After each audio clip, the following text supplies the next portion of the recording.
Ammeter या voltmeter अगर हम लोग यूज कर रहे हैं तो हम लोग रेजिस्टेंस की एक्यूरेट वैल्यू कैलकुलेट नहीं कर पा रहे हैं। ठीक है, एमीटर या वोल्टमीटर अगर हम लोग यूज कर रहे हैं तो करंट की हम लोग एक्यूरेट वैल्यू यूज नहीं कर पा रहे हैं, कैलकुलेट नहीं कर पा रहे हैं, बल्कि सॉरी रेजिस्टेंस की एक्यूरेट वैल्यू हम लोग यहाँ पे कैलकुलेट नहीं कर पा रहे हैं। अब एक सिचुएशन समझने की कोशिश करना, आपने बैलेंस व्हीटस्टोन ब्रिज जब आपने जो प्रॉब्लम सॉल्व किए होंगे वो किस टाइप के प्रॉब्लम थे कि ऐसे R1 एंड R2 ये दो रेजिस्टेंस लगा दिए, यहाँ पे R3 एंड R4। ठीक है, ये दो रेजिस्टेंस आपने नीचे लगा दिए और यहाँ पे आपने सपोज कोई गैल्वेनोमीटर लगा दिया। ठीक है, आपको ये मालूम है कि if R1 by R2 equal to R3 by R4, तो उस केस में आप क्या कहोगे, there will be no current through the galvanometer.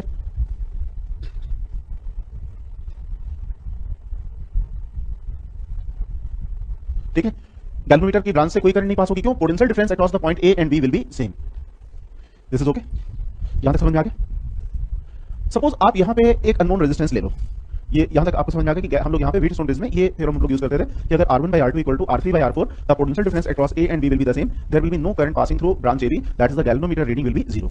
ठीक है, अब इस वाले पार्ट को थोड़ा सा और भी समझने की कोशिश करना कि सपोज आपके पास एक कोई नोन रेजिस्टेंस है R1, ये नोन रेजिस्टेंस, R2 आपके पास अननोन रेजिस्टेंस है।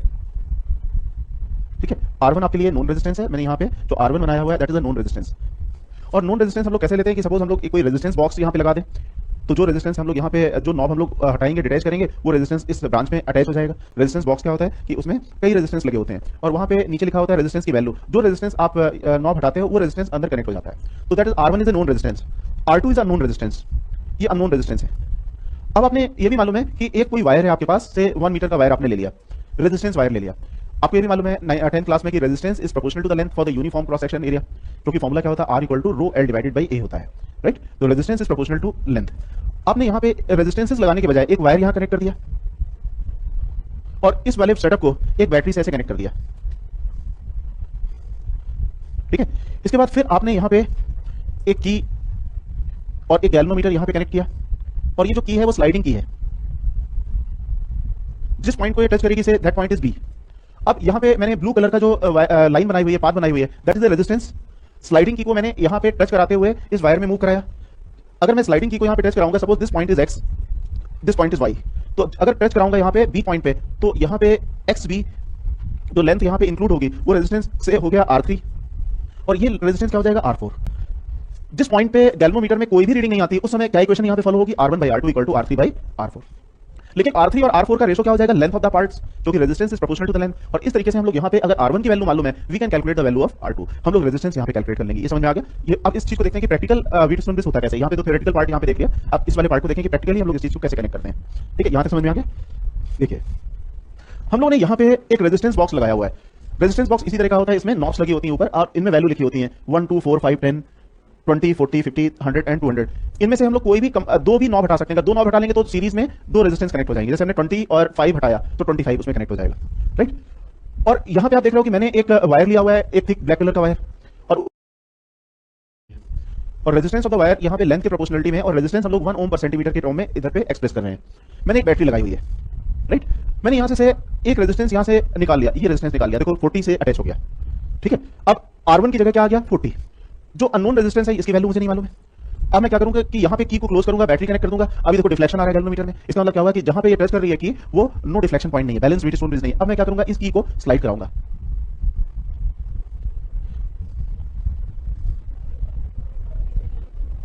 देख लो कि इसके आसपास, इस वैल्यू के आसपास अप्रोक्सीमेटली अगर मैं और भी लेके जाऊंगा यहाँ पे लेफ्ट साइड में थोड़ा सा, तो उस केस में गैल्वेनोमीटर की रीडिंग क्या हो सकती है, 0। अगर गैल्वेनोमीटर की रीडिंग यहाँ पे 0 हो गई तो इस लेंथ को मैं यहाँ पे मेजर कर लूंगा। ये लेंथ आपके पास हो गई इतनी लेंथ, ठीक है, से अप्रोक्सीमेटली 10 सेंटीमीटर। और ये जो लेंथ है ये हमारे पास कितनी आ जाएगी, अप्रोक्सीमेटली 90 सेंटीमीटर। अब हम लोग यहाँ पे इक्वेशन लिखेंगे, ये हमारे पास कितना लगाया हुआ है, 40 लगाया हुआ है, तो हम लोग लिखेंगे ये R1 है, this is R2, this is R3 और दिस इज R4। तो we will write R1 by R2 equal to R3 by R4।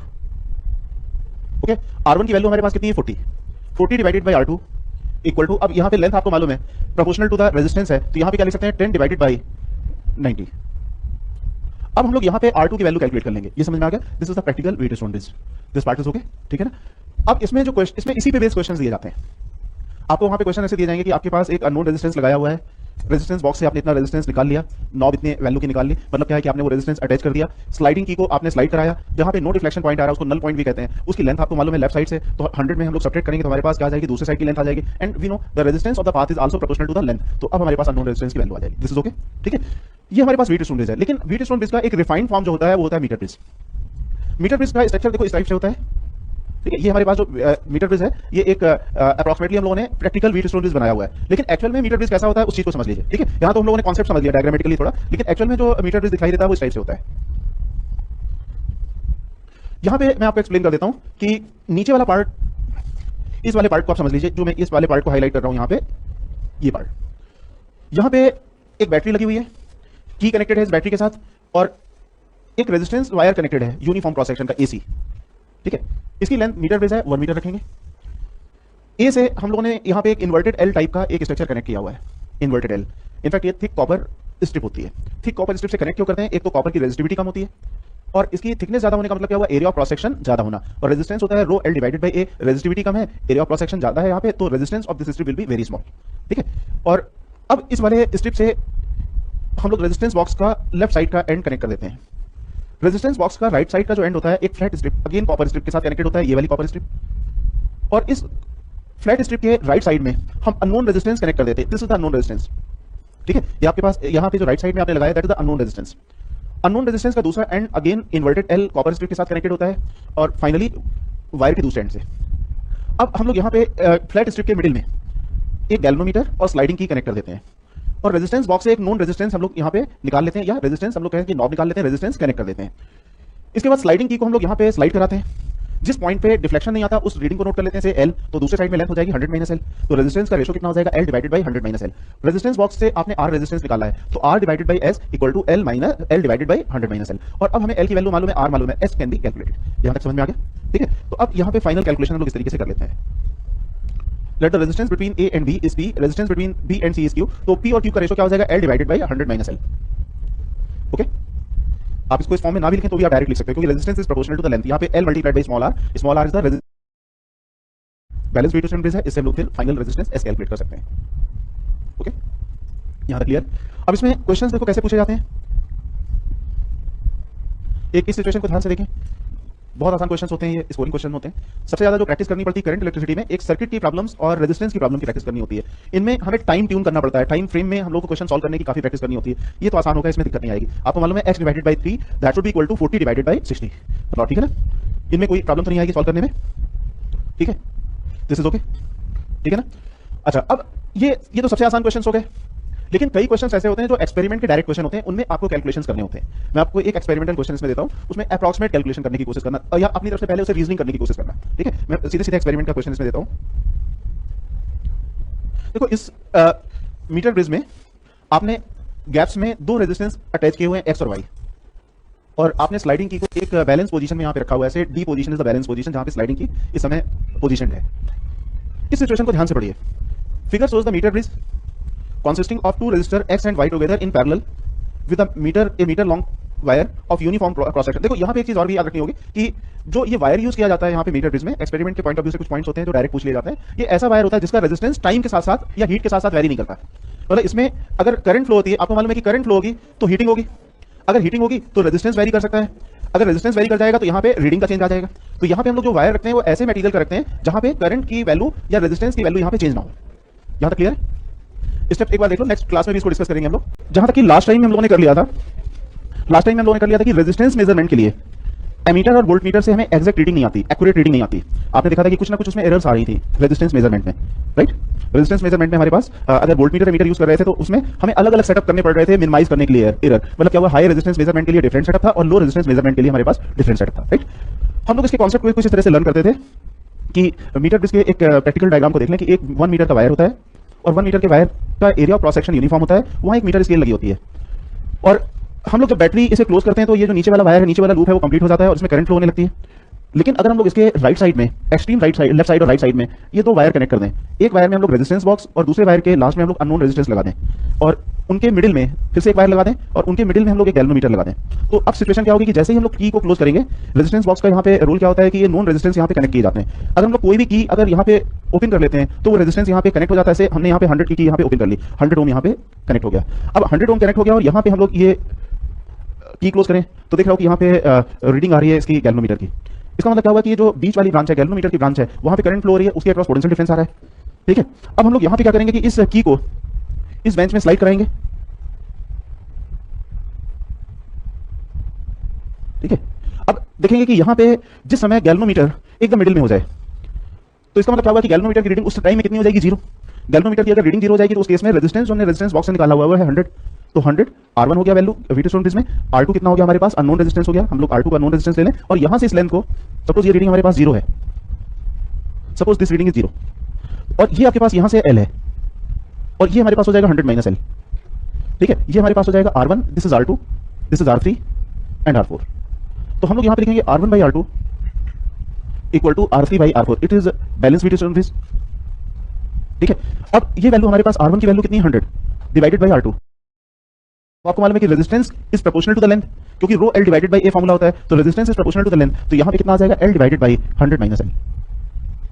अब आपको अगर L की वैल्यू मालूम है, you can calculate the value of R2, तो ये इसमें बैलेंस V2 स्टोन से हम लोग कैलकुलेट कर लेते हैं एग्जैक्ट रेजिस्टेंस, और इसका जो एक्सपेरिमेंटल सेटअप होता है वो एक्चुअल में मीटर ब्रिज होता है, और मीटर ब्रिज को हम लोग इस तरह से रिप्रेजेंट करते हैं। इसका डिस्क्रिप्शन लास्ट टाइम हम लोग डिस्कस कर चुके थे। ठीक है, अब एक यहाँ पे मैं लास्ट टाइम में जो जैसे स्टार्ट किया था उस एक्सपेरिमेंट को मैं यहाँ पे थोड़ा सा आपके साथ डिस्कस करता हूँ।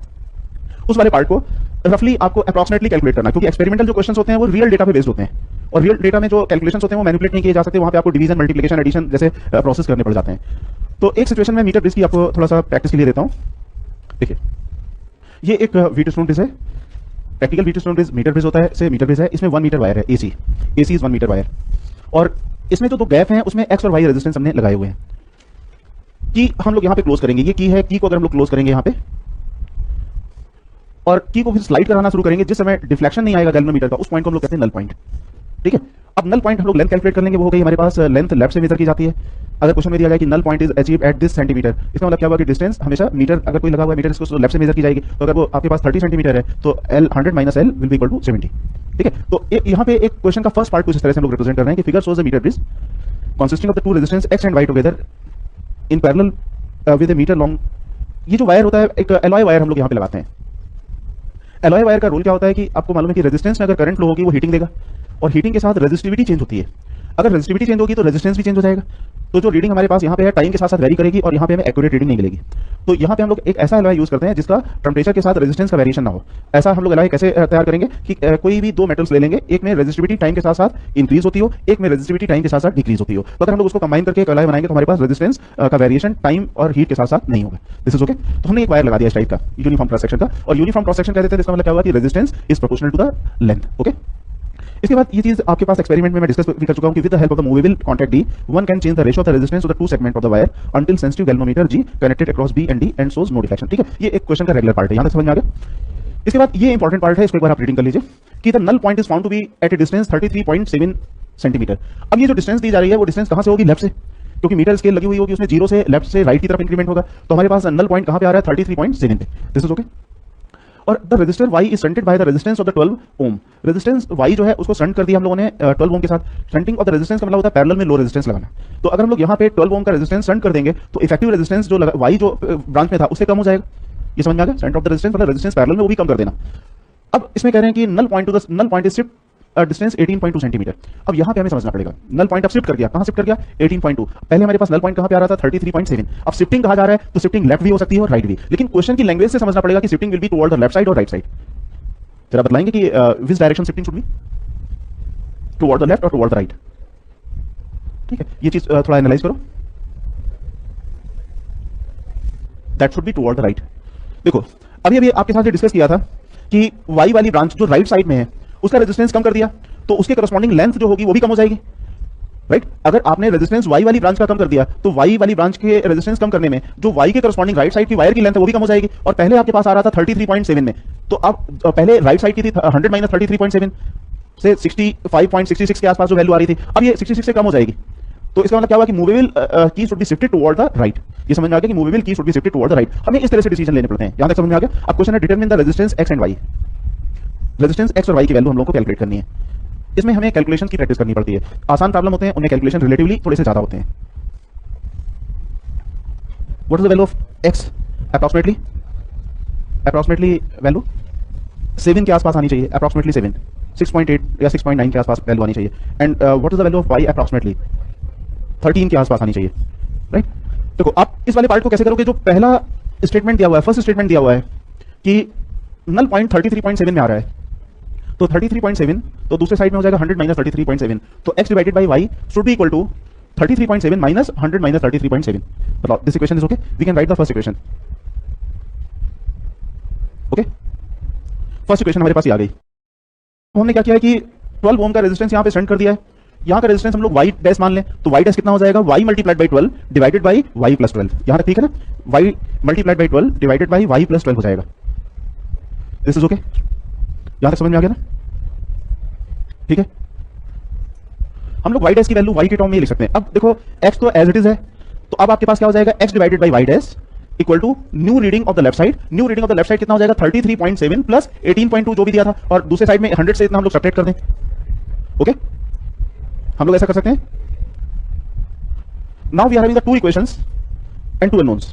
दो इक्वेशन है और दो अननोन है। अब हम लोग ये वैल्यू कैलकुलेट कर सकते हैं x और y की। यहां से हमें y की वैल्यू आएगी, कैलकुलेशन करेंगे।